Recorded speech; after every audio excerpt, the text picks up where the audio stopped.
All right, we're at the tennis court for the repair.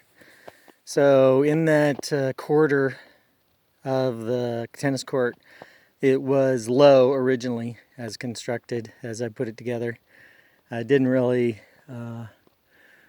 think about drainage too much, and so that section ended up being like 2 inches lower. And so water would flow, kind of hit and just kind of sit in this area and have like an inch or so of water pooling in there because it was lower. So what I've done is I've built it up about 3 or 4 inches so that as I add the material, they'll have a nice downslope that direction and toward me.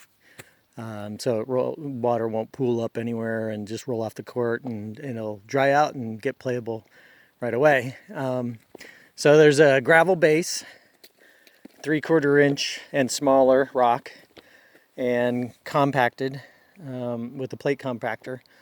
I have a double drum compactor today. So it's been a couple weeks, so the court is hasn't been played on, and so we got some weeds to pull out. Almost in this kind of forest environment, little stuff just floats on there and starts growing. It's amazing. And so active play keeps that almost none, but since I haven't played on it in a couple weeks, like that thing that's about 2 feet tall grew in about 3 weeks, growing like a weed.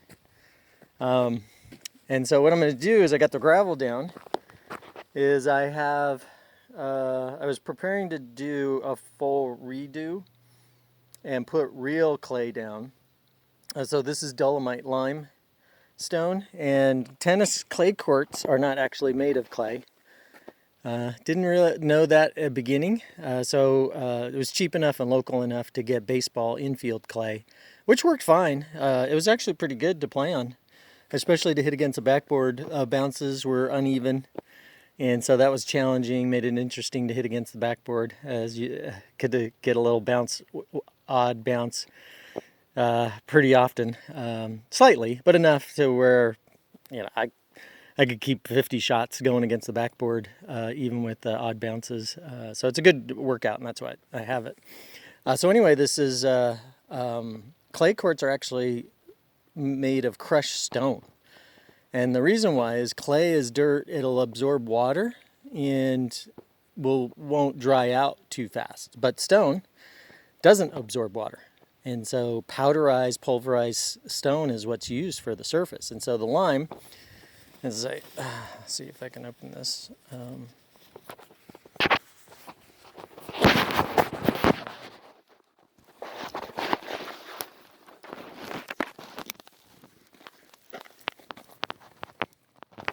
I get ready to.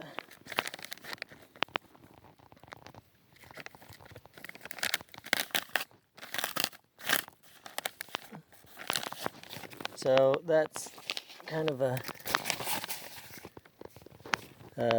lime here. So that'll compact, doesn't really absorb as much. It still does a little bit because I think there's also dirt mixed into it. So I might have to go. Anyway, I'll get it figured out. So that goes down, and then I have those white bags over there, those big ton of red clay. So I'll fix this with red clay.